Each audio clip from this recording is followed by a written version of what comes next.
The dust hadn't settled on the road yet when the boy heard the horse. He was 7 years old, kneeling in the dirt behind the porch steps, lining up river stones by size. He didn't look up right away. He knew the sound of every horse in Millbrook Hollow, knew the rattle of the milk cart, the uneven gait of old Mr. Tully's mule, the quick trot of the doctor's mare. This one was slower. Heavier. A sound that meant business. He looked up when the hoofbeats stopped at the gate. A man in a gray coat swung down from the saddle, boots hitting the ground hard enough to send a puff of dust into the morning light. A star caught the sun on his chest. The boy dropped his stones and ran for the house. Mama. Inside, Eleanor Hayes was elbow-deep in flour, kneading bread she couldn't afford the sugar to sweeten. She wiped her hands on her apron before she even reached the door, because some sounds a mother learns to recognize through walls. Her son's voice pitched high with worry was one of them. She opened the door and saw the badge before she saw the man's face. "Sheriff Coleman," she said. Her voice didn't shake. She wouldn't let it. "Mrs. Hayes." He took off his hat. That was the first thing she noticed. He took off his hat before he said a word, like a man arriving at a funeral instead of a foreclosure. "I need a word with you. Alone, if the boy. Danny stays," she said. "Whatever you've got to say, he'll hear it eventually. Might as well be now, with me standing beside him." Coleman nodded slowly. He was a broad man, somewhere past 40, with a gray-streaked mustache and eyes that looked tired in a way that had nothing to do with sleep. He reached into his coat and pulled out a folded paper, but he didn't hand it over right away. He just held it, like it weighed more than paper should. "Banks called the note," he said. "You're 3 months behind, Mrs. Hayes. I expect you know that better than I do." "I know it." Eleanor's hand found Danny's shoulder without her looking down. "I've been to see Mr. Whitfield twice. I told him I'd have the money by harvest. Whitfield's not the one who sent me." Coleman's jaw worked, like the words tasted bad going out. "Bank in Cedar Falls holds the paper now. Whitfield sold the note last month. New owners don't know you. Don't know your husband died building that barn roof with his own hands. Don't know you've kept this place alive 2 years on egg money and mending clothes. Then tell them," Eleanor said, and for the first time her voice cracked, just slightly, like a board giving under weight it wasn't built for. "Tell them what kind of family they're throwing into the road. I've got no say in it, ma'am. I'm just the one who has to carry the paper." He held it out. "You've got until Friday." "I'm sorry. I truly am." Danny's hand found a fistful of his mother's apron and held on. Coleman put his hat back on, slower than he'd taken it off, and turned toward his horse. He got one boot in the stirrup before he stopped. He didn't turn around. "Your husband pulled my brother out of the river current, spring of '46, he said, to the fence post more than to her. Nearly drowned doing it. I don't forget things like that, Mrs. Hayes." Then he rode off down the lane, and the dust he'd kicked up on arriving settled slow behind him, like the day itself didn't want to move forward either. Eleanor didn't cry until she'd sent Danny out to gather eggs. She sat at the kitchen table with the paper spread flat under her palms, reading the same line 4 times without the words rearranging themselves into anything kinder. Notice of foreclosure and eviction. Friday. 4 days.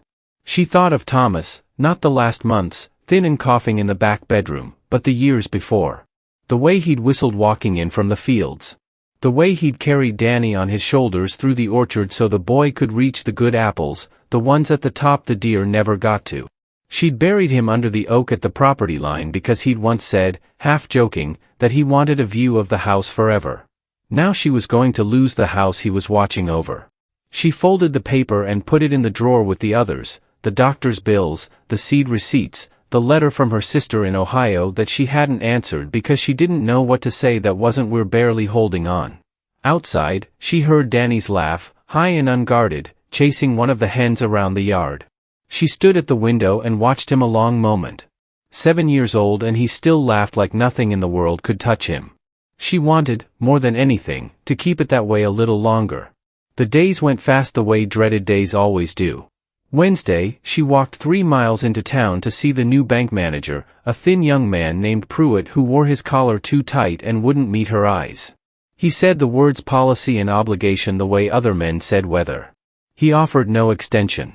He offered, instead, a pamphlet about the county's poor farm, which she left on his desk without a word. Thursday, she sold what she could. The good china that had been her mother's. A pair of Thomas's tools she'd sworn she'd never part with. A quilt her grandmother had sewn, sold to a woman 2 farms over who at least had the decency to look ashamed paying so little for it. By Thursday night, she had $11 folded into a handkerchief and a house full of memories she couldn't carry in her arms. She sat on the porch after Danny went to sleep, listening to the crickets, watching the lantern light flicker against the barn where Thomas had once kept the roof from caving in with his bare hands and stubbornness. She didn't know where they'd go. Her sister's letter sat unanswered still. Ohio felt like the moon. She heard hooves again before she saw the rider, and for one wild moment she thought, hoped, foolishly, that it might be good news riding toward her in the dark. It was Coleman again. Alone this time, no papers in his hand. "Bit late for a visit, Sheriff," she said, not rising from the porch step. Couldn't sleep. He stayed by the gate, hat in his hands again. Kept thinking on tomorrow. "Then you understand why I can't sleep either." He was quiet a moment, looking past her toward the dark shape of the house, the barn, the orchard rose silvered by moonlight. "This was a good farm once." "It's a good farm now," Eleanor said. "It's just got bad luck standing on the doorstep." Coleman almost smiled at that. She saw it start and stop, like he'd caught himself. "I've served eviction papers 11 years, Mrs. Hayes. Never once liked it. Tomorrow I'm going to like it least of all." He set his hat back on his head. "I wanted you to know that before I show up and have to be the man with the paper again." "Why does that matter to you?" He didn't answer right away. When he finally spoke, his voice had gone lower, rougher. "Because some debts don't get written down on paper.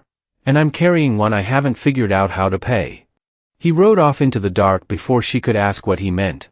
Friday came gray and still, the kind of morning that felt like it was holding its breath. Eleanor had Danny dressed by 7, their few remaining belongings tied into 2 bundles by the door, clothes, a photograph of Thomas, the handkerchief with $11, a small wooden horse he'd carved for Danny the winter before he died. She'd told her son they were going on a trip. He believed her, the way children believe the world will always be kind if the person they trust says it will. At 9 o'clock, she heard the horse. She stepped onto the porch, chin lifted, determined that whatever happened next, Danny would not see his mother break. But it wasn't just Coleman riding up the lane. Behind him came a wagon, old, weathered, driven by a face she didn't recognize. And behind that, 2 more riders, men she'd seen at church but never spoken more than a greeting to. Coleman swung down first, and for a long moment he just stood at the gate, looking at the house, at her, at the boy peering out from behind her skirt. "Mrs. Hayes," he said. "I need you to hear me out before you say anything." Her stomach turned to stone. "Say what you came to say, Sheriff." He reached into his coat, and this time, what he pulled out wasn't a folded eviction notice. It was a small leather pouch, heavy enough to pull his hand down when he held it out to her. "What is this?" she asked, not moving to take it. "It's not charity," Coleman said quickly, before she could refuse it on principle alone. "It's a debt. One I should have paid years ago and let pride get in the way of." He glanced back at the men behind him, at the wagon loaded with what looked like lumber and sacks of feed. "These men knew your husband too. We took up what we could. It's not the full note. But it's enough to buy you time, and time enough for us to talk to the bank in Cedar Falls together, if you'll let us." Eleanor's hands were shaking now, and she didn't try to hide it anymore. "Sheriff, I don't understand." "I told you I was carrying a debt," he said quietly. "Your husband didn't just pull my brother out of that river, Mrs. Hayes. He went back and twice more for 2 other boys nobody else could reach. One of them was mine." Danny had come out from behind her skirt now, staring up at the sheriff with wide, uncertain eyes. And it was in that moment, with the pouch still hanging in the space between them, with the wagon creaking behind him, with 4 days of dread suddenly hanging on a single unanswered question, that Danny tugged the sheriff's sleeve and asked the thing his mother hadn't dared to. "Are you here to take our house? Or are you here to help us keep it?" Coleman knelt down slowly until he was eye level with the boy, and opened his mouth to answer. That was when the wagon driver called out from the lane, urgent, pointing back toward the road behind them, and every head turned to see a second rider coming fast, kicking up dust, waving something over his head that looked, unmistakably, like another folded paper from the bank. The rider was young, younger than Coleman by a decade at least, and he pulled his horse up so hard it reared, hooves cutting into the soft dirt of the lane. He was out of breath before he even reached the gate. "Sheriff." He nearly dropped the paper getting it into Coleman's hand. "Cedar Falls sent this by wire this morning. Said it was urgent. Said you needed to see it before." He glanced at Eleanor, at Danny, at the pouch still suspended in the air between the sheriff and the widow. "Before anything happened here." Coleman unfolded the paper slowly. Eleanor watched his face the way she'd learned to watch weather, for the smallest shift that told her which way the storm was breaking. His jaw tightened. His eyes moved twice down the page. "What does it say?" Eleanor asked. Her voice had gone thin, stretched over 4 days of not sleeping. Coleman didn't answer right away. He folded the paper back along its crease, slow and careful, like a man buying himself time to choose his words. "It says the note's been called due in full," he said finally. "Not partial payment. Not extension. Full amount, by end of day, or the bank sends men from Cedar Falls themselves to see it done, with or without me standing here." The pouch in his hand suddenly felt small against the weight of that. Danny's fingers tightened around a fold of his mother's skirt. He didn't understand every word, but he understood his mother's face, and that was enough to make his own small face go pale. "Then it doesn't matter what's in your hand, does it?" Eleanor said quietly. Not bitter. Just tired, the way a person gets tired when hope shows up and gets taken away in the same breath. "It matters," Coleman said. "It just means we've got less time to make it count." He turned to the men behind him, the wagon driver, the 2 riders from church. "I need one of you to ride to Cedar Falls. Now. Tell them the sheriff of Millbrook Hollow is asking for 1 more day, and tell them why." One of the riders, a broad-shouldered man named Garrett who ran the feed store, was already turning his horse. "What do I tell them the reason is?" Coleman looked at Eleanor for a long moment before he answered. "Tell them a war widow's boy is standing in the yard asking whether the laws come to help or to hurt. Tell them I'd like an answer to give him before nightfall." Garrett rode hard down the lane without another word. The waiting was its own kind of cruelty. Coleman stayed. He said it was because leaving felt wrong with the day still unsettled, but Eleanor suspected it was more than that, the same reason he'd ridden out alone the night before, unable to sleep with tomorrow sitting heavy on his chest. He tied his horse to the fence post and, without being asked, picked up a hammer from the toolbox by the porch steps and started fixing the loose board Thomas had never gotten around to. "You don't have to do that," Eleanor said, standing in the doorway. "I know." He didn't look up from the nail. "Doing it anyway." Danny drifted closer, drawn the way children are drawn to the sound of purposeful work. He watched Coleman's hands, thick, sure, patient, line up the board and drive the nail home in 2 clean strokes. "My pa used to fix things like that," Danny said. "I know he did." Coleman glanced at the boy, something soft moving behind his tired eyes. "He fixed a lot more than boards, your pa. You knew him?" Coleman set the hammer down and sat back on his heels, bringing himself level with the boy again, the same way he had in the yard. "I knew him. Better than I let on, maybe." He nodded toward the river beyond the tree line, visible as a silver thread through the orchard. "Your pa pulled my little brother Sam out of that water when Sam was about your age. Current was high that spring. Sam couldn't swim a stroke. Your pa didn't think twice, jumped in with his boots still on." Danny's eyes had gone round. "Is your brother okay?"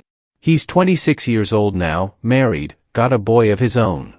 Coleman's voice caught, just slightly, on the last word. "Wouldn't have any of that if your pa hadn't gone in after him." Eleanor stood in the doorway with her arms crossed over her chest, holding herself together the way she'd been doing for 2 years straight, and for the first time in a long while, she let herself remember Thomas whole, not the sickness, not the coughing, not the grave under the oak tree, but the man who jumped into cold water without stopping to think about the cost. "He never told me that story," she said softly. "That sounds like him," Coleman said. "Man did more good than he ever talked about." Afternoon came and went, and no rider returned from Cedar Falls. Eleanor busied her hands because her mind wouldn't hold still otherwise. She packed the bundles again, unpacked them, packed them a second time, unable to decide whether hope was a thing worth trusting. Danny helped Coleman with the fence, handing up nails one at a time, small fingers careful and proud with the responsibility of it. Around 4 o'clock, Garrett's horse came pounding back up the lane, lathered with sweat, and this time Eleanor didn't wait on the porch. She walked to the gate herself, Danny's hand in hers. Garrett swung down, chest heaving. "Bank manager wouldn't budge," he said. "Man's got no give in him at all." Something in Eleanor's chest went hollow. "But," Garrett added quickly, catching his breath, "there was an older fellow in the office. Heard the whole conversation. Didn't say much till I was halfway out the door, then he stopped me. Said his name was Whitfield." Eleanor's head came up sharp. "Whitfield? He sold my note last month. Told me it wasn't his to hold anymore." "That's the man." Garrett nodded. "Said he'd been carrying guilt over it since the day he signed the papers over. Said your husband once loaned him seed money in a bad year, years back, and he never got the chance to pay it forward before Cedar Falls took the note out of his hands." Garrett pulled a folded slip from his coat, damp with sweat but intact. "He wrote this himself. Said it's not official, but it's his personal guarantee. He's covering the difference between what you can pay today and what's owed, out of his own pocket, if the bank will accept partial and let the rest ride on his signature." Eleanor stared at the paper without taking it, hardly daring to believe the words on it were real. Coleman stepped up beside her, reading over her shoulder. "That's Whitfield's hand, all right. And that's a bank stamp next to it, provisional, but a stamp all the same." He looked at Eleanor, something like relief loosening the tired lines around his eyes. "Mrs. Hayes, I believe this is enough." For the first time in 4 days, Eleanor Hayes let herself cry, not from grief this time, but from the strange, disorienting relief of a weight lifting she'd stopped believing could lift at all. Danny, not fully understanding but understanding enough, wrapped both arms around her waist and held on.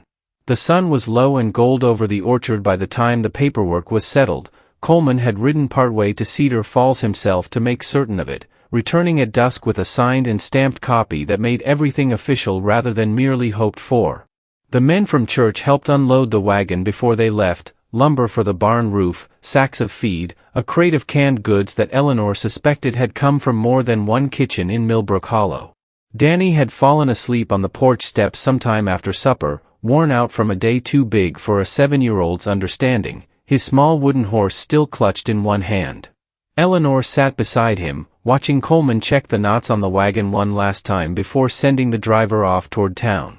"I don't know how to thank you," she said, when it was finally just the two of them and the crickets and the last light dying orange behind the tree line. "Don't thank me." Coleman came and sat on the bottom step, elbows on his knees, looking out at the same dark orchard rows he'd looked at the night before. "I didn't do this to be thanked. I did it because I've been carrying your husband's kindness around for years without ever setting it down properly. You set it down today. Some of it." He glanced sideways at her, and for the first time since he'd ridden up that first morning, hat in hand like a man come to a funeral, something in his face looked less burdened. "There's more of it left to carry, I think. Debts like that don't clear all at once." Eleanor looked down at her sleeping son, at the small wooden horse worn smooth by 2 years of small hands holding it too tight at night. "Then I suppose you'll have to keep coming around," she said quietly. Coleman didn't answer right away. But when he finally rose to leave, he lifted Danny carefully off the porch steps, careful not to wake him, and carried him inside to his bed himself, the boy's head resting against the sheriff's shoulder the whole way, the wooden horse still held tight in one small fist. Eleanor stood in the doorway and watched him do it, and something in her chest, something that had been clenched tight for 2 long years, loosened, just slightly, for the first time since they'd buried Thomas under the oak tree at the edge of the property. It wasn't healing. Not yet. But it was, she thought, watching Coleman lay her son down gentle as a promise, the first true quiet she'd felt in a very long time. Autumn came slow to Millbrook Hollow that year, the way it always did, the orchard turning gold at its own unhurried pace, the mornings sharpening with a cold that hadn't yet decided to stay. The barn roof was finished by the 2nd week of October. Coleman had come by most Sundays after church to help, and somewhere along the way the visits had stopped needing an excuse. He'd fix a hinge, mend a fence post, sit at the kitchen table drinking coffee too strong for his own taste, because Eleanor made it the way Thomas used to like it, and neither of them had said anything about that out loud. Danny had taken to waiting for him at the gate. "You're late," the boy said one Sunday, arms crossed the way he'd seen grown men do when they meant business. "Sun's not even past the barn yet," Coleman said, swinging down from his horse. "You're still late." Coleman laughed, a real laugh, the kind Eleanor hadn't heard from him that first gray morning with the eviction paper in his coat. He ruffled Danny's hair and let the boy lead him toward the orchard, where the last of the apples were waiting to be picked before the frost took them. Eleanor watched from the porch, a basket of clothespins forgotten in her hands.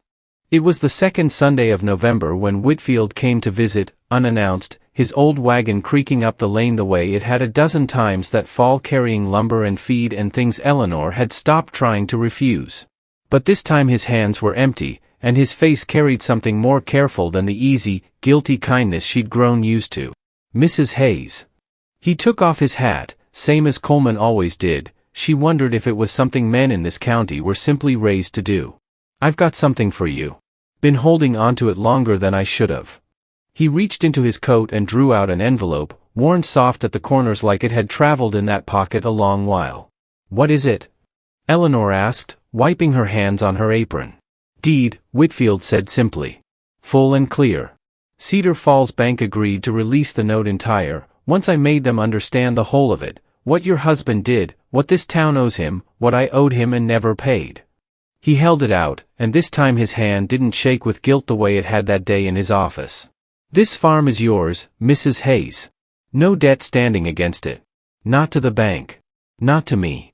Eleanor took the envelope with both hands, the way a person takes something they're afraid might vanish if held wrong. "I don't know what to say," she whispered. "Don't say anything." Whitfield put his hat back on. "Just keep raising that boy the way his father would have wanted. That's payment enough for any of us." He was gone before she could find better words, his wagon creaking back down the lane the same way it had arrived, quiet, unhurried, carrying nothing now but the weight of a debt finally set down. Winter arrived properly in December, the first true snow falling soft over the orchard and dusting the barn roof Coleman had helped rebuild with his own 2 hands. Eleanor found him on the porch one evening, hat in his hands again, though this time there was no eviction paper waiting behind the gesture, no news of debts called due. Danny was inside by the fire, carving a second wooden horse of his own with a knife Coleman had given him, patient and careful the way he'd watched the sheriff work a hammer all autumn long. "Something on your mind, Sheriff?" Eleanor asked, joining him at the porch rail. "I've been thinking on debts," Coleman said slowly. "How some of them you pay off with a favor. A wagon load of lumber. A signature on a paper." He turned to look at her, and in the lantern light spilling from the window, his tired eyes looked less tired than they had the day they'd met. "And how some debts, I think, you don't pay off at all. You just keep showing up. Every Sunday. Every season. Until showing up isn't a debt anymore, it's just where you belong." Eleanor's breath caught, soft and quiet in the cold air. "Is that what this has been?" she asked. "You showing up?" "I'd like it to be more than that," Coleman said. "If you'll have me. Not because of what your husband did for my brother. Not because of any debt I ever thought I owed. Just because I can't imagine Sundays without that gate, and that boy waiting at it, and you standing on this porch same as you're standing now." Eleanor looked past him, through the window, to where Danny sat by the fire, the second wooden horse taking shape slow and careful under small, determined hands, the first one resting on the mantel where it had sat since the winter his father had carved it. She thought of Thomas under the oak tree, watching over the house the way he'd always wanted to. She thought that maybe he wouldn't mind this, a man who'd once pulled a boy from a river now sitting on his porch, offering not payment, but a future. "Then stay," she said simply. "Not just Sundays." Spring came to Millbrook Hollow the way it always had, the orchard blooming white and pink along the fence lines, the creek running high and clear past the property line where an oak tree stood watch over the whole valley. There were 2 sets of boot prints in the soft mud of the lane that April morning, walking side by side toward the house, and a smaller set of prints beside them, running ahead the way children run when the world feels safe enough to race through. On the porch, 2 rocking chairs sat side by side in the morning light, moving gently in a breeze that carried the smell of apple blossoms and fresh-turned earth, the kind of quiet that only comes after a long winter has finally, fully let go.